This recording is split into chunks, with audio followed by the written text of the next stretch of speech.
আমিও তোমার সঙ্গে যাব। না গো প্রভু, আমি যে সেখানে তোমাকে নিয়ে যেতে পারবো না, কারণ সেখানে প্রাণ গোবিন্দ ছাড়া অন্য কোন পুরুষের প্রবেশ নিষিদ্ধ। সেখানে পুরুষ বলতে একটাই, প্রাণ গোবিন্দ। সে গোবিন্দ ছাড়া অন্য কোন পুরুষের প্রবেশ সেখানে হবে না, নিষিদ্ধ আছে। আচ্ছা বেশ, তো যখন পুরুষের প্রবেশ নিষিদ্ধ, বেশ ঠিক আছে তুমি যাও। তো যেই না আমার পার্বতী চলে যাচ্ছে, মহাদেবের মন কিন্তু মানছে না। পার্বতী তো আমাকে বলে গেল পুরুষের প্রবেশ নিষিদ্ধ। আচ্ছা বেশ, আমি পুরুষের বেশে নাই বা গেলাম, আমি যাব একটা নারীর বেশে। করলেন কি, আজ আমার মহাদেব পুরুষের বেশ ছেড়ে একটা নারীর বেশ ধারণ করলে, গোপীর বেশ ধারণ করলে। কারণ গোপীগত ভাব ছাড়া গোবিন্দের কৃপা হবে না। তাই গোপীর বেশ ধারণ করে যেই না বৃন্দাবনের রাসমণ্ডলীর মধ্যে প্রবেশ করেছে, হলো কি বৃন্দাবনের রাস চক্র আর ঘুরছে না, রাসমণ্ডলীতে নৃত্য হচ্ছে না। গোবিন্দ আমার অন্তর্যামী, সে কিন্তু সবার অন্তরের কথা সব বোঝে। কিন্তু মহাদেবকে শিক্ষা দেওয়ার জন্য করলেন কি, গোবিন্দের রাস চক্র যেই না ঘুরছে না, গোবিন্দ রাসমণ্ডলী থেকে নেমে এসেছে। একই এই বৃন্দাবনে এই রাসমণ্ডলীর মধ্যে আমি ছাড়া কোন পুরুষের প্রবেশ ঘটেছে যে আমার এই রাসমণ্ডলীর মধ্যে নৃত্য হচ্ছে না? এই রাসচক্র আর ঘুরছে না কেন? গোবিন্দ বললেন কি, সারা বৃন্দাবন নিরীক্ষণ করতে লাগলেন। আর সারা বৃন্দাবন নিরীক্ষণ করতে করতে দেখছেন ঘোমটা টেনে একটা গোপী বসে আছে। গোবিন্দ মনে মনে মনে চিন্তা করলেন, বৃন্দাবনের কোন গোপী তো আমাকে দেখে ঘোমটা টানে না, কারণ বৃন্দাবনের সব গোপী ওই গোবিন্দের চরণে লাজ লজ্জা ঘৃণা ভয় সব ত্যাগ করেছে। তাহলে বৃন্দাবনের গোপী তো আমাকে দেখে ঘোমটা টানে না, তাহলে এই আবার কোন গোপী? আচ্ছা তাহলে একবার জিজ্ঞাসা করতে হবে। বলি, হ্যাঁ গো, তোমার নাম কি? হে, আমার নাম শ্বেত গোপী গো, শ্বেত গোপী। শ্বেত গোপী? গোবিন্দ মনে মনে ভাবছি, বৃন্দাবনের কোন গোপী শ্বেত গোপী বলে আছে তা তো আমার জানা নেই। আচ্ছা বেশ, তো তুমি যখন শ্বেত গোপী, তাহলে তোমার বদনটা একবার দেখতে হয় যে তুমি কেমন শ্বেত গোপী। করেছে কি গোবিন্দ, আজ আমার ওই মহাদেবকে শিক্ষা দেওয়ার জন্য আজ কি করেছে, ঘোমটাটি খুলে দিয়েছে।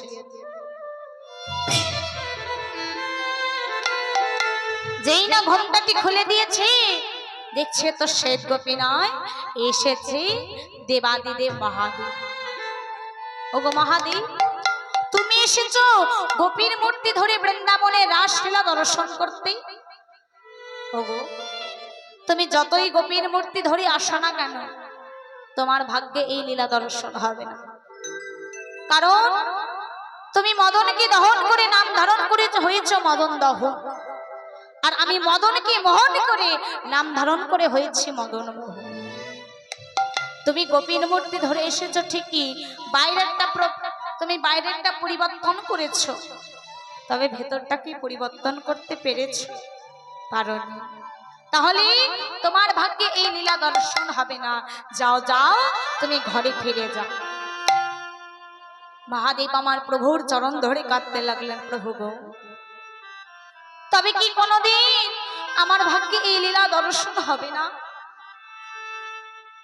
যেই না কাঁদতে লাগলেন প্রভুর চরণ ধরে, গোবিন্দ মহাদেবকে কথা দিয়ে বললেন, মহাদেব তুমি যখন বারবার বলছো বেশ,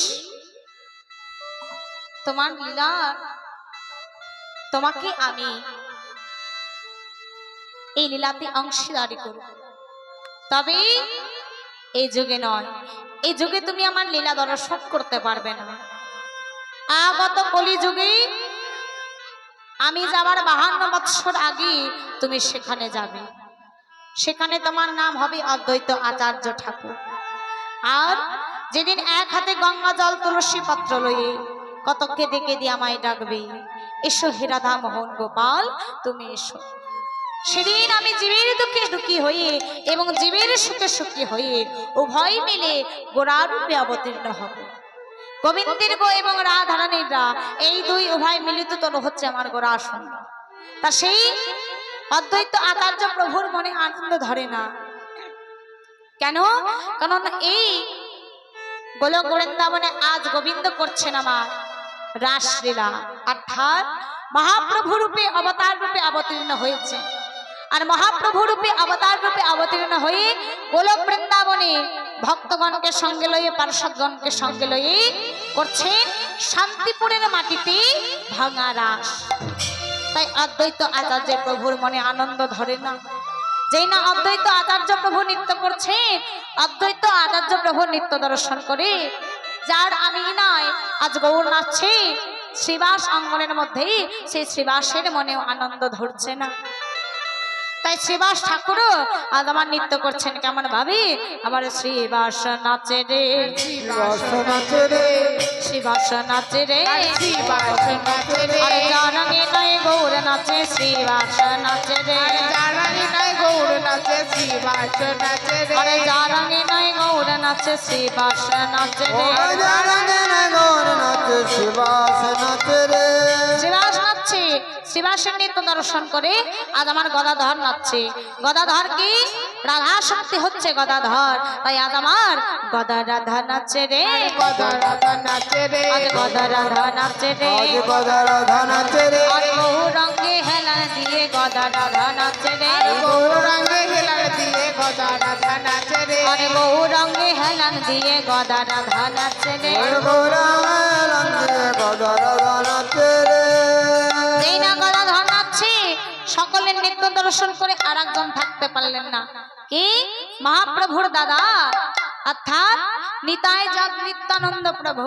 তাই আজ নিত্যানন্দ প্রভু আমার কেমন ভাবে নাচছে না, নিত্যানন্দ নাচে রে, নিত্যানন্দ নাচে রে, নিত্যানন্দ নাচে রে, নিত্যানন্দ নাচে রে, আর গৌরাঙ্গকে ঘিরে ঘিরে নিত্যানন্দ নাচে রে, ওই গৌরাঙ্গকে ঘিরে ঘিরে নিত্যানন্দ নাচে রে, ওই গৌরাঙ্গকে ঘিরে ঘিরে নিত্যানন্দ নাচে রে, আর গৌরাঙ্গকে ঘিরে ঘিরে নিত্যানন্দ নাচে রে।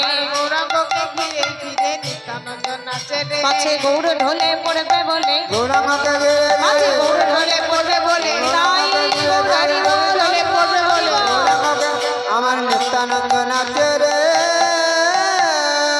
তাই আজ সবাই যখন নৃত্য করতে শুরু করেছে বাবা, তাই আজ সব আনন্দে আত্মারা হয়ে নৃত্য করতে শুরু করেছে। তাই নবদ্বীপ ধামে প্রেমের পাতার বয়ে যাচ্ছে, আর ভক্ত হংস চক্রবাক তাতে সাঁতার দিচ্ছে। তাই এক পাশ থেকে পদকর্তা আমরা বলছেন, আহা দেখো দেখো বাসুদেব ঘোষে কহে আহা মনের হরি মনের হরি সে, আর রাসলীলা গোরা চাঁদ করিলা প্রকাশে। রাসলীলা গোরা চাঁদ করিলা প্রকাশে। আহা রাসলীলা করিলা প্রকাশ রে,